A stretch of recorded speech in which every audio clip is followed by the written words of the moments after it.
Buenas a todos, aquí seguimos con ustedes, como no vamos a decir cada día porque todos los días no tenemos clase, pero por lo menos 2 veces a la semana podemos tocar algún tema importante.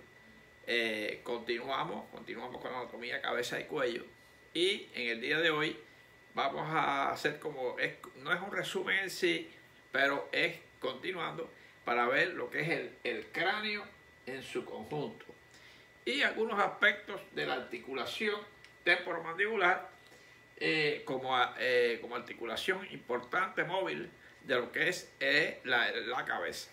Bueno, que contribuye a lo que es la masticación y contribuye a lo que es el habla articulada, muy interesante. Bueno, pues nos disponemos a continuar con esta clase en el día de hoy. De fondo les tengo ahí una imagen de un rompecabezas, porque así es toda la organización ósea de los huesos de la cabeza que hemos dado por separado. Ahora, bueno, pues en el día de hoy vamos a verlos en conjunto, algunos detalles nuevos que se forman o se estudian a partir ya de ese cráneo en su contexto general. Fíjense entonces que vamos a ver que les muestro acá esa imagen que le hice aparecer.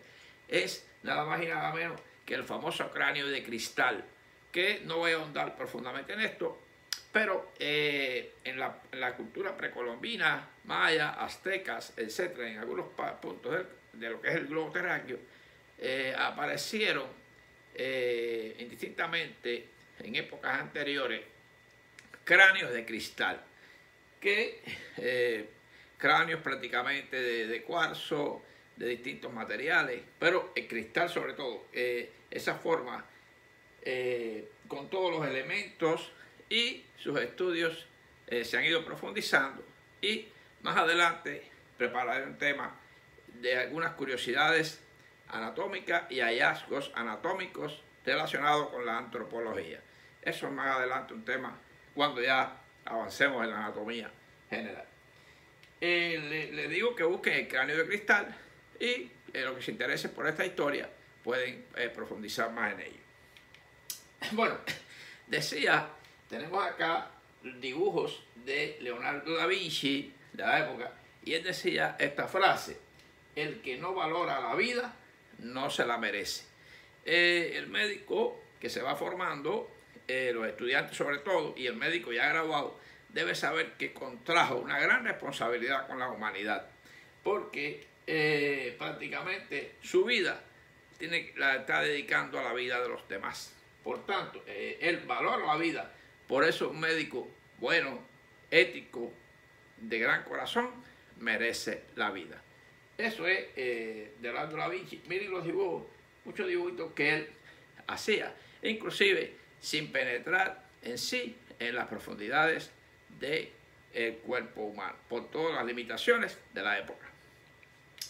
Bueno, vamos a ver como temas sería estudio y desarrollo del cráneo, algunos aspectos importantes, el cráneo en su conjunto, articulación temporomandibular, sus características especiales, ligamentos y músculos que la soportan a esta estructura en movimiento, y anatomía, alguna anatomía aplicada. Vamos a ver que fíjense que el cráneo del recién nacido aproximadamente mide unos 35 centímetros, lo que es el perímetro cefálico, aproximadamente unos 35 centímetros. Puede ir un centímetro más allá, un centímetro más acá, pero se estudia por los percentiles, lo que es la curva percentil del tamaño al nacer, de su diámetro, de su perímetro al nacer, de unos 35 centímetros, y prácticamente alcanzando ya en el adulto un perímetro cefálico de 56 a 58 centímetros. Pueden haber lo que se llama la microcefalia o la macrocefalia, que las mencionaremos ya un poquito más al final. Fíjense que este es el cráneo prácticamente de un recién nacido, con puntos que no se han osificado, como era la fontanela anterior Brecma, recuerden, la posterior lambda, el punto terion, el punto asterion, y ahí tenemos midiéndole la circunferencia cefálica a un niño. Fíjense que el crecimiento promedio aproximadamente va de 0 a 3 meses, 2 centímetros cada mes, de 3 a 6 meses, 1 centímetro cada mes, y de 6 a 12 meses prácticamente 0,5 centímetros cada mes. Va creciendo. Hay varios factores, lógicamente, que influyen en el crecimiento, como es el desarrollo del cerebro, el desarrollo de los elementos, todo el mismo hueso que va desarrollándose, y hay suturas que lo forman, como la frontal, la lambdoidea, y suturas que son lo que es la parieto temporal, y va dándole un crecimiento a lo que se relaciona con el crecimiento y desarrollo del cerebro por mecanismos de proliferación y migración de células del sistema nervioso, que al haber una situación en esto, un problema, va a traer al traste crecimiento normal o no de lo que es el perímetro y del cerebro y del perímetro cefálico en sí. Además hay otras alteraciones como la hidrocefalia, interesante, que les muestro más adelante como causa de macrocefalia. Ok, tenemos entonces de qué depende, como les decía, el crecimiento del cráneo. Depende del crecimiento del cerebro, del desarrollo de la migración, del desarrollo de la proliferación y normal cierre de suturas y fontanelas. Muy interesante. Estos son curvas de percentil que se estudian y cada etapa, cada momento de la vida del neonato va a corresponder con un perímetro determinado y desarrollo psicomotor determinado a la vez. Muy interesante. Muy bien. Algunas diferencias antropológicas entre el cráneo del hombre o mujer. Vamos a ver aquí algunos puntos de la A, la B, la C, la D, la E, la F, la G, la H, la I, la J. Aquí les digo, en el caso de la A sería la forma del cráneo. Fíjense la diferencia en la forma del cráneo en la mujer, es un poquito más alargado, lo que es en el caso de la mujer. Fíjense cómo tiene una más fina, un poquito más grueso en el hombre. ¿Ven? La cresta frontal un poquito más prominente en el hombre que en la mujer. El hueso cigomático más prominente en el hombre, en lo que es en el hombre que la mujer. La unión cigomático maxilar también más prominente. La mandíbula es más cuadrada y se ve un poco más potente que en el caso de la mujer. La eminencia frontal, aquí las eminencias frontales, el caso de la F, es un poquito más pronunciada. Miren, la glabela sobresale más en el hombre que en la mujer. Y este punto, el punto inio, el punto nación, es más hundido en el hombre que en la mujer. Lo que es el gonium en la mandíbula, fíjense cómo el hombre tiene una mandíbula un poquito más desarrollada, el gonium en la mandíbula. La mujer tiene una mandíbula un poco más sencilla, al parecer. O sea que hay una serie de diferencias en lo que es el cráneo antropológico en la mujer y en el hombre. Muy interesante. Esto se usa en la medicina forense cuando aparece un cráneo, una osamenta enterrada. Se puede llegar fácilmente con estos estudios a de qué se trata, fue un cadáver de un hombre o una mujer. Esto ayuda en eso. Son diferentes, no es el objetivo fundamental de la clase, es anatomía, pero le damos estos preámbulos que conforman la clase. El cráneo en su conjunto. Vamos a ver entonces qué aspectos se estudian en el cráneo en su conjunto. Se estudia la cara externa, lo que es la cara externa, lo que es la cara interna, la parte interna de la base del cráneo, y la cara externa de la base del cráneo. La cara externa va a tener una vista frontal, una vista lateral o una vista posterior y una vista superior. Vamos a ver la cara externa del cráneo. En la cara anterior del cráneo, esta es la disposición anterior, vamos a ver que tiene la porción un poco más alta, frontal, un poco más del macizo facial y el área bucal o de la mandíbula.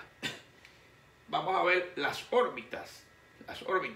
Esta órbita y la fosa orbitaria será estudiada más adelante como fosa orbitaria completa. Algunos huesos que forman la fosa orbitaria sería el hueso frontal con su borde superior, el borde lateral, sobre todo un poquito en lo que es el frontal y el cigomático, el borde inferior, cigomático y maxilar, y el borde medial un poquito lo que es sobre todo el maxilar y su proceso frontal, formando un cuadrilátero. Hay dos fosas orbitales.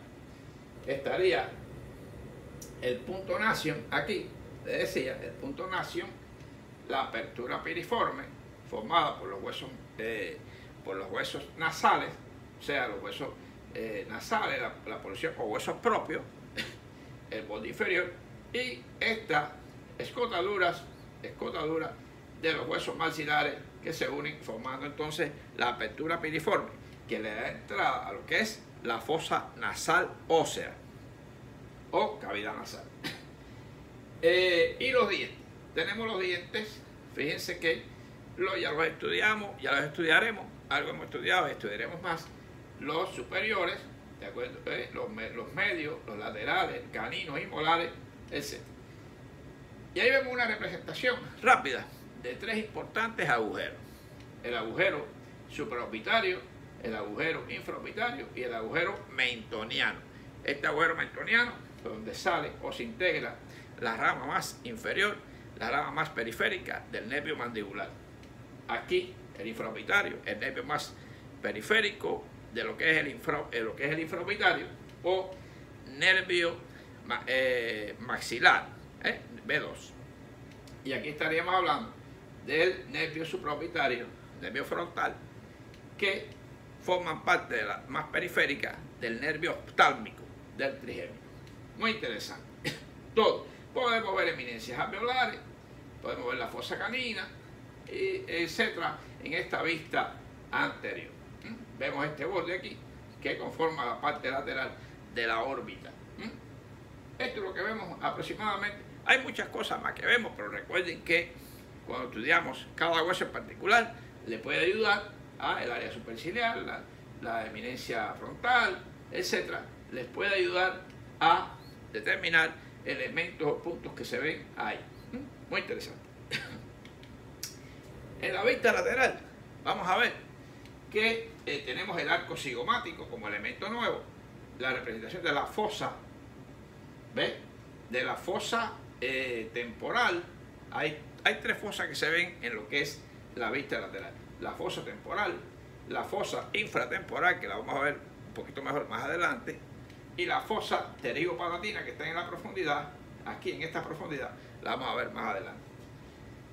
Vamos a ver entonces que aquí hay unas líneas, línea temporal superior y línea temporal inferior, que la forman, dos huesos tienen parte de esta línea, el frontal y el parietal, y un poquito el temporal y el parietal nuevamente. Estas líneas son para la inserción de la fascia temporal y aquí la inicio del músculo temporal, músculo de la masticación. Muy bien. Tenemos aquí entonces el agujero meato-acústico externo. Vamos a ver la mandíbula en su vista lateral, que ya la estudiamos.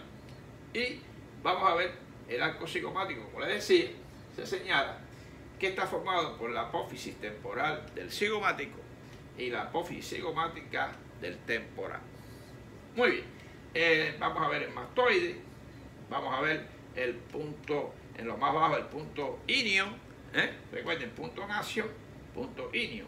Y aquí el pterium y el asterium, que ya se han cerrado, se han osificado. Vamos a ver un poquito mejor la cresta frontal. ¿Ven? Un poquito la carilla temporal del frontal y las caras temporales de lo que es esta parte del parietal y esta parte del temporal. Eso es lo que podemos ver en un poquito ya. Hay otros detalles que ya les digo, les repito, en cada hueso vimos detalles que pertenecen a esa vista lateral. Vamos a ver que esta es la base, así vemos el cráneo en su base. Vamos a ver que en su base, vamos a ver qué detalle, ahí se va a dividir prácticamente en zonas. ¿Ven? En zona anterior, zona media y zona posterior. ¿Cuáles son los límites de esa zona? Fíjense, aquí habíamos visto aquí la lámina horizontal del palatino, su borde libre posterior, sería prácticamente el límite entre lo que es la zona anterior y la zona media.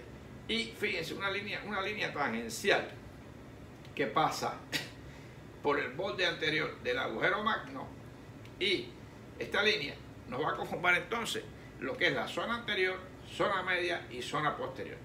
Los dientes incisivos superiores, la línea posterior del palatino, esta que pasa, o los molares, los últimos molares, o esta parte de tangencial del agujero magno, y la línea que pasa por el occipital nos va a dar lugar a las tres zonas inferiores del cráneo. ¿Qué veríamos ahí? En la zona anterior podemos poner algunos ejemplos. Podemos poner lo que es el agujero incisivo, fosa incisiva, el paladar duro, todos los dientes superiores. Vamos a ver lo que es las líneas palatinas, línea palatina horizontal y media. Vamos a ver entonces en la zona, lo que es la parte aquí, zona media, vamos a ver las coanas específicamente, elementos como el hueso Böhmer. Acuérdense que las coanas van a estar formadas por la lámina horizontal del palatino, el cuerpo del efenoide, láminas mediales de los procesos esteroideos del efenoide y el Böhmer. Eso forma dos cuadriláteros que serían las coanas. Las coanas comunican la cavidad nasalósea con la futura nasofaringe. Vayan oyendo todos estos datos que les voy dando porque es interesante. Aquí vamos a ver en esta zona media, bueno, no se detalla muy bien, pero hay agujeros como el agujero oval, agujero espinoso, que van a estar ubicados por acá. Las fosa pterygoidea, donde se inicia el músculo pterygoideo medial, y así vamos a ver en estas dos zonas conjuntamente el agujero cigomático, por donde pasan las fibras del músculo temporal, buscando la apófisis coronoide de la mandíbula. Muy bien. En la fosa posterior vemos las líneas nucales, que ya las estudiamos, el agujero magno, interesante. Fíjense, se habla si lo que es la apófisis estiloide prácticamente se forma en la zona posterior, pero concurre en la zona media. Si vamos a ver la disposibilidad, porque la apófisis estiloide sale un poquito hacia adelante. ¿Qué decirle? Hay una serie de datos que podemos estudiar. Por ejemplo, aquí tenemos la fosa mandibular o la fosa condilia, donde se articula el cóndilo de la mandíbula. Vamos a ver aquí, habíamos estudiado en el temporal, lo que es el tubérculo articular, que limita y evita que la mandíbula en los procesos masticatorios vaya hacia adelante en el momento de la masticación fuerte, que vaya hacia adelante, o se disloque o evite una luxación de la mandíbula, de lo que es la articulación ATM. Aquí tenemos el proceso mastoideo, algunos surcos para arterias y nervios occipitales. Tenemos prácticamente el agujero condilio, los cóndilos, agujero condilio, posterior y anterior. Tenemos una serie de elementos. Lo principal son las tres zonas que se dividen, la base, la cara inferior, para su estudio. Muy importante. Esta es una vista que nos ayuda a ver en la inferior. Vamos a ver aquí la apófisis estiloide. Recordar que la línea aproximadamente pasa aquí, la línea que da lugar a la zona posterior, zona media y zona anterior. Aquí tenemos, miren las coanas, que bien se ven, con el Böhmer dividiente, la espina nasal posterior y parte del occipital aquí, muy interesante. Y vamos a ver aquí, miren, el agujero oval, agujero espinoso. Esta es la fosa, lo que es la fosa infratemporal. La fosa temporal encima, la fosa infratemporal, y tenemos aquí la fosa pterigopalatina. Muy interesante. En esta posición se ve mucho mejor la fosa pterigopalatina.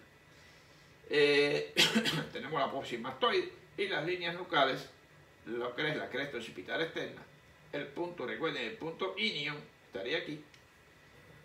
Muy bien. Ahí tenemos entonces, miren que bien se ve lo que es el paladar duro, las líneas palatinas, sagital y transversa, el agujero palatino mayor, quizá mayor, el menor no se ve muy bien ahí, pero está el agujero palatino mayor, por donde emergen los nervios palatinos descendentes, que vienen de la B2. Bueno, ahí, esta posición nos da una idea muy interesante. ¿Qué fosas se ven?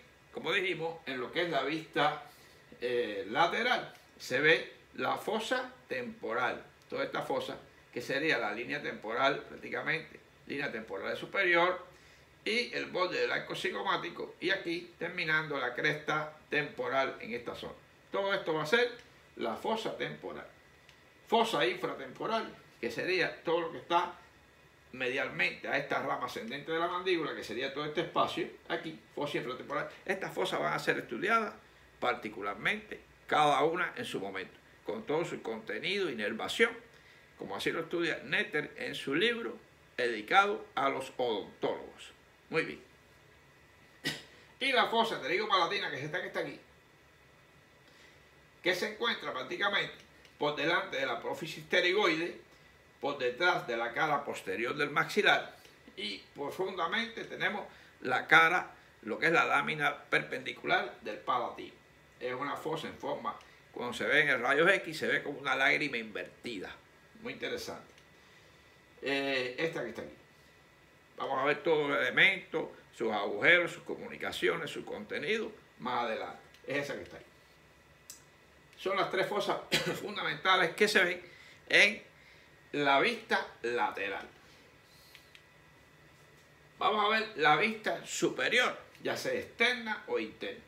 Fíjense que aquí vamos a ver sutura coronal, la sutura sagital, la sutura lambdoidea, el punto brecma, el punto lambda. Fíjense el tipo de sutura, es dentada o serrata. ¿Para qué? Para lograr una fijación, para lograr una protección de lo que es los elementos internos. Si lo vamos a ver internamente, vemos el surco sagital superior, los surcos vasculares de la meningia media, las famosas fositas granulares, fositas de Paccioni, que la habíamos estudiado, todos son surcos vasculares. Ahí está bien adherida la capa más externa que cubre el cerebro, que se llama la dura madre, pegada a toda esa área.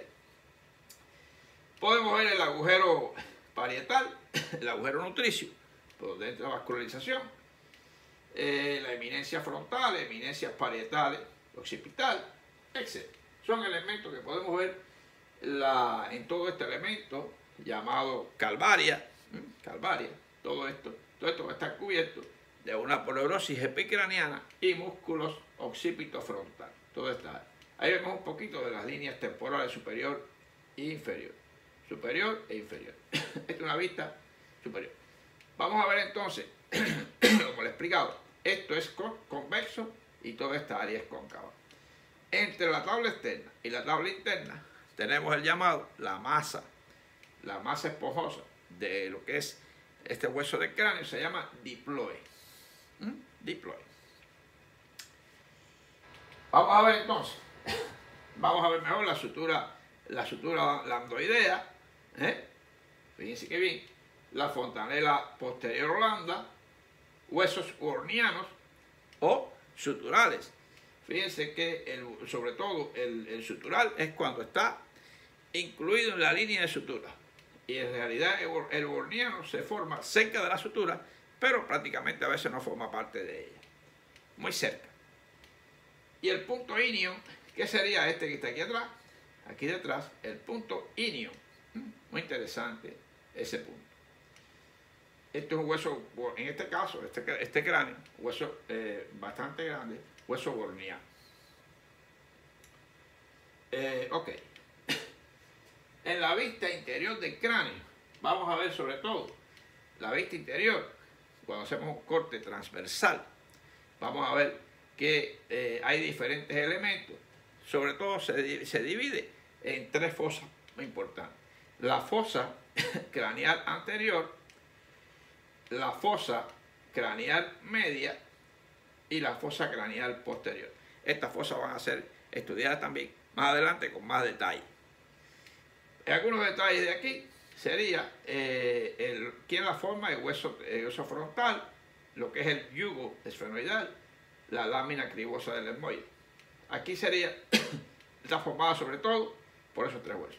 La media es un poquito medianamente profunda, que estaría formado sobre todo por parte del temporal, área petrosa, cara anterior, y las alas mayores o caras cerebrales del efenoide.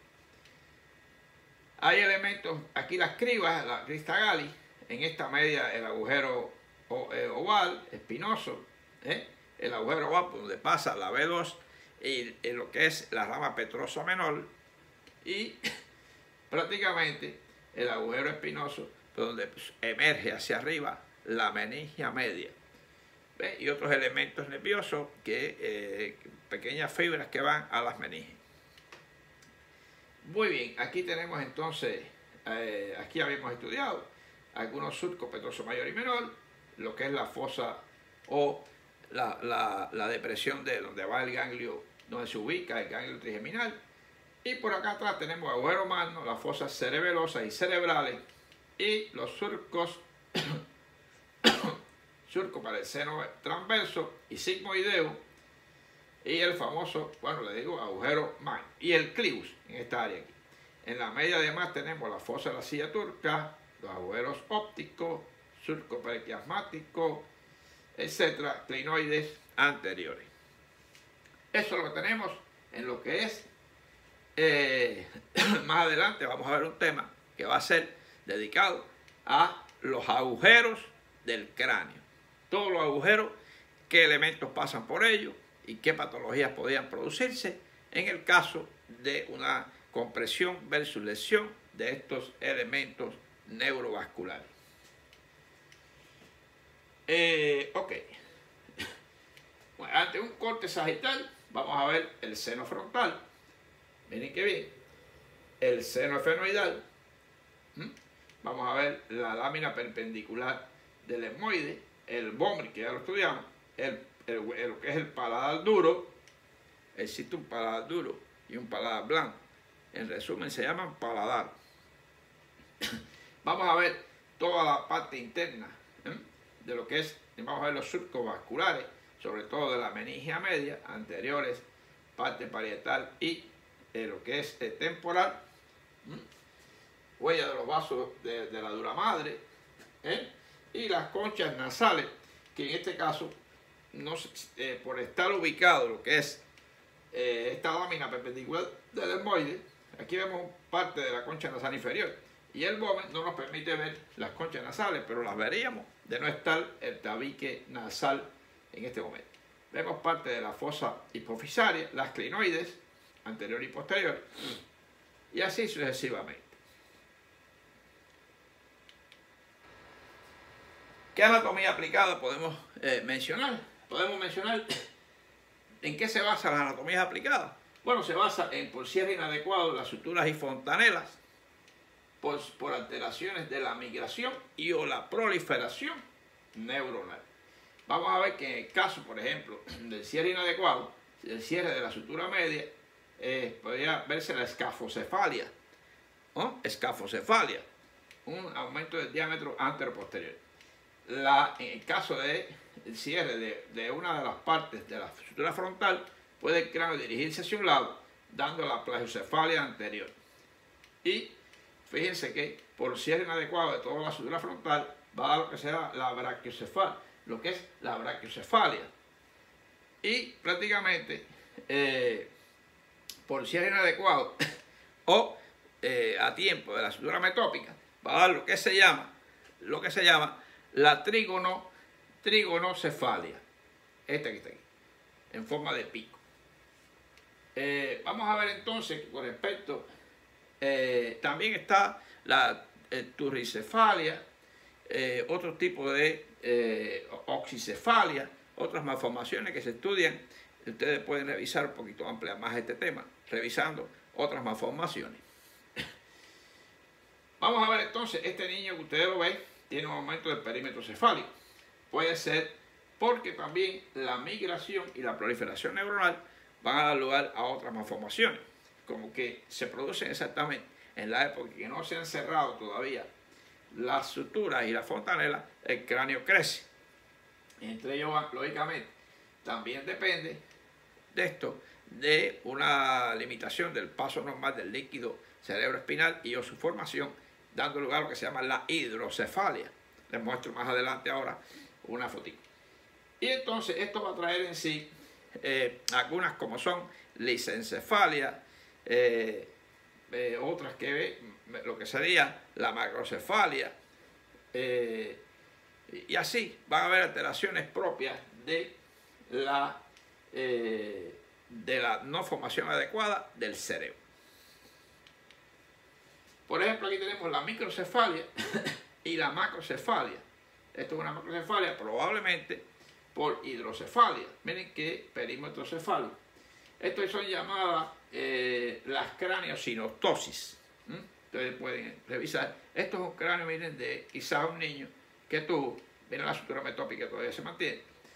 Quizás probablemente si este niño fallece o falleció, no sé, puede haber tenido este cráneo.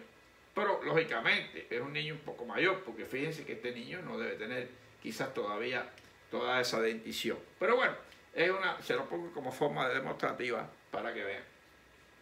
Muy bien. Ok, entonces antes de pasar a la articulación, entonces les recuerdo que revisen estos temas que les voy mencionando. Causas de microcefalia, causas de macrocefalia, etc. Ellas solo a veces se relacionan con otras alteraciones embriológicas que dan contraste con la vida muchas veces o trastornos de su desarrollo psicomotor. Muy importante. Como el Treacher-Collins, el Apple, que habíamos estudiado, habíamos mencionado en videos anteriores. La articulación temporomandibular, fíjense que esta es la articulación, se le da una connotación importante porque es la única articulación que, le digo, con todo lo que voy a mencionar aquí, no es hoy el tema en sí de la articulación ATM. Vamos a un tema solo para ella. Pero bueno, podríamos decir que se clasifica como sinovial, compleja, combinada, poliaxil. Fíjense, todo eso que tiene esa característica.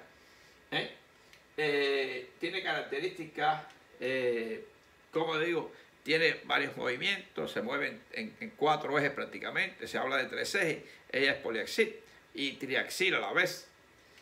Tiene ligamentos que la soportan como el ligamento lateral, el ligamento esfenomandibular y el ligamento estilomandibular. Ella se ve ahí, tiene doble disco, tiene un disco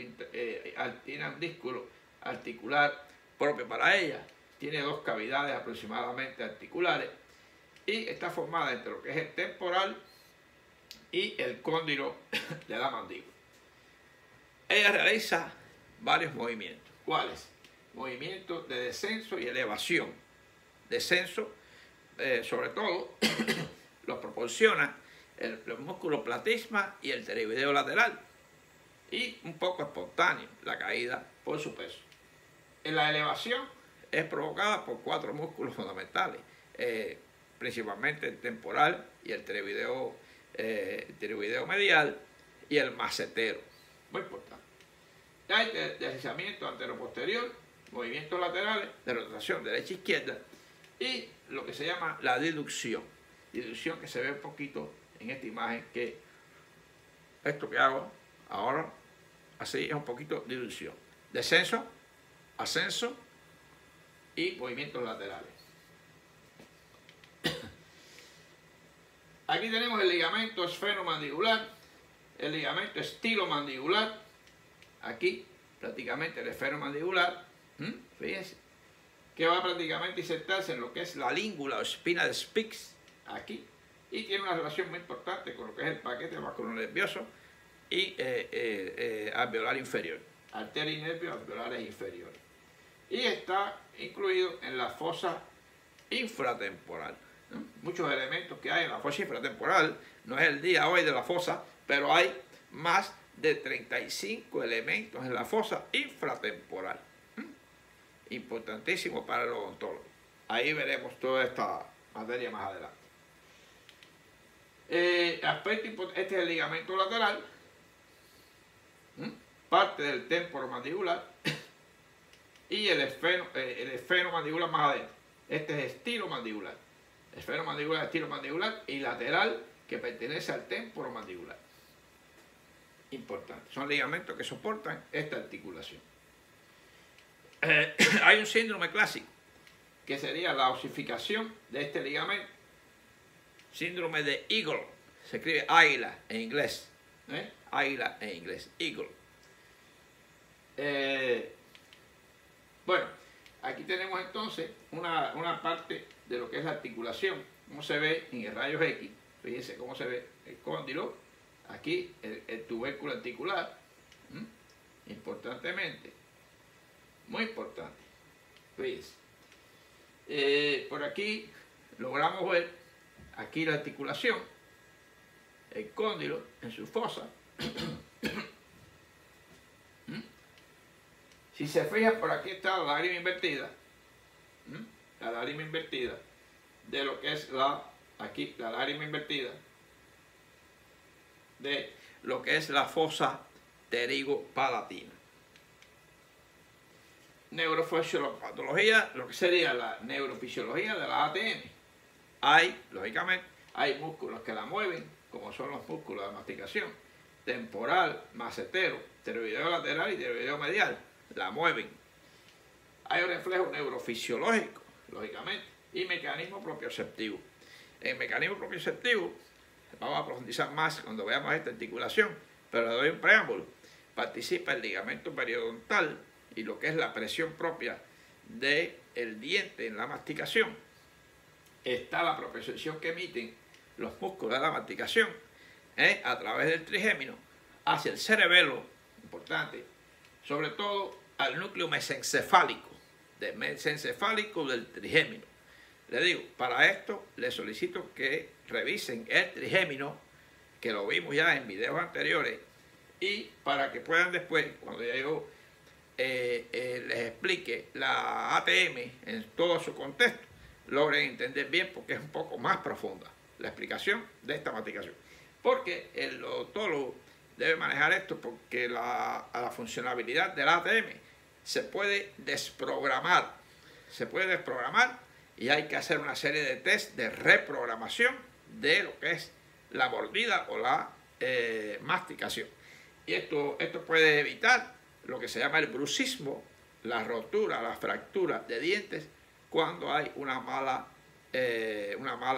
neurofisiología de la masticación. Eso es muy importante, todo eso. Pues nada, aquí vamos viendo, esto lo dejamos un poquito abierto para el próximo tema, o no próximo, para los demás temas, incluyendo lo que sería la fisiopatología o la neurofisiología de la función de la ATM. Articulación temporomandibular, no la máquina de ATM de sacar dinero, no, ok. Bueno, espero haberles llevado, este es un tema bastante general, recordar, deben estudiar, revisar cada hueso en particular, porque en cada vista hay huesos que pertenecen a esas áreas que expliqué, y por tanto los detalles fueron explicados en cada hueso. Hoy no fue mucho detalle, nada más vistas, áreas, fosas, etcétera, sobre el cráneo en su conjunto. Y algo de la ATM. Vamos a despedirnos entonces diciendo que el mundo es redondo y lo que puede parecer el final también puede ser el comienzo. Fíjense qué interesante.